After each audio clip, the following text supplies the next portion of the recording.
And what makes this unique, and which I can't get any credit for it, is the nature around it. The fact that there is no really straight lines in nature. Everything has an organic shape to it, organic form to it. And what the land is essentially a place that is a gift to us. And we are basically want to enhance that gift. We want to make it better and more effective, and that's how we start our design.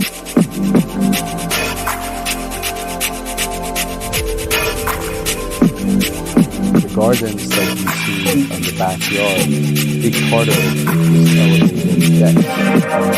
The